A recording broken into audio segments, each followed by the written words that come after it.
Алгач коллегияда Манас районунун социалдык экономикалык өнүгүүсүндө өткөн 6 айда аткарылган иштер тууралуу маалымат берилди. Учурда райондо кылкандуу дан эгиндерин оруп жыйноо жумуштары кызуу жүрүп, түшүндүүлүгү орточо 23 центнерден айланууда. 10-июлга карата 3636 гектардын 420 гектары же 11,5% орулуп жыйналды. Жалпы дүң түшүмү 967 тонна дан эгиндери жыйналды. Коллегиялык жыйында калк жашоосун жакшыртуу, көйгөйлөрүн чечүүдө кетирген кемчиликтери үчүн айрым айыл өкмөт башчыларынын ишмердүүлүгү сынга алынып, жоопкерчилик чаралары каралды. Иштер алып барылып атат азыркы күндө. Ошо каралган маселелердин ичинен 2 айыл өкмөтүбүзгө чаралар көрүлдү. Бирөөнө көрүлдү, экинчиси азыркы учурда отпускада болуп больничныйда болгонуна байланыштуу больничныйдан келгенде чаралар көрүлөт. Булардыкы жер мунапысы боюнча алып барып атат, бирок толук кандуу эмес. Ошо менен чара көрүлдү. Калган иш кагаздарыбыз бүттүгү жакшы азыркы күндө.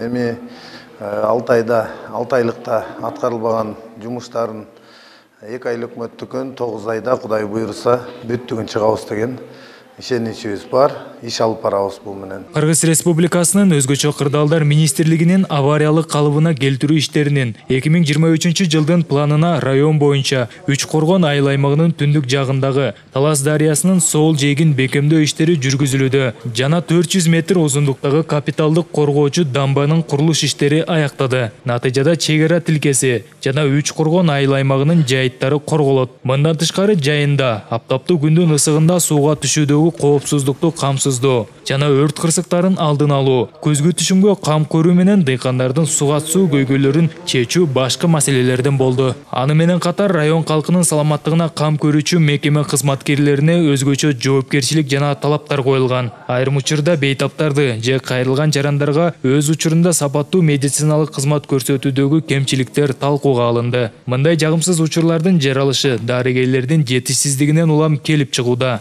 Жаш кадрларды элет жергесине иштөөгө тартуу үчүн бардык иш-аракеттер жүргүзүлүп жатканын Манас райондук жалпы дарыгерлик практикалык борборунун директору Манас Молдалиев айтат. 5 айыл өкмөтүндө 5 семейный үй бүлөлүк дарыгерлер топтору бар. Ошо жерде мына Аралдан, например, үй бүлөлүк дарыгер врачыбыз жок. Ар бир ГСУларда үй бүлөлүк дарыгерлер тобунда 2ден семейный врачтар болуш керек. Азыр бардыгы бир-бирден иштеп атат. Ошо врачтардын бир жагы ошо көйгөйлүү, ошо врачтардын жетишпегени, ал үстүндө да иштеп атабыз. Врачтарды келип жашай турган общинасында инвесторлор аркылуу стационардын больницанын ичине азыр евроремонт кылып туруп койдук. Азыр ал жерде бир детский хирург семьясы менен жашап атат, 3 баласы менен. Көйгөйдү сүйлөшүү жолдору менен көйгөй именно ошо врачтардын жетишпегени биз кайрылып атабыз. Академияга кайрылабыз, Минздравга кайрылабыз. Анан ошо врачтарды сүйлөшүү, аларга мына жатаканы оруу жасап койдук. Көйгөйдү чечүү маселеси келгенде жашай турган жерин вопросун чечтик. Ал уже жашап атат детский хирургда келип. Азыр врачтарды биз келтирип иштейм десе жатаканасы да бар. Айыл өкмөт тарабынан да жардам болуп атат. Коллегиялык жыйында райондун социалдык, экономикалык абалын чыңдоонун алкагында демилгелүү иш жүргүзүү жагдайы жана орун алган кемчиликтери белгиленип, тийиштүү мекеме уюмдун жетекчилерине тапшырмалар берилип, тиешелүү токтом кабыл алынды. Сыймык Барманов, Мелис Элибесов, Эркинай Жумабекова, Манас району.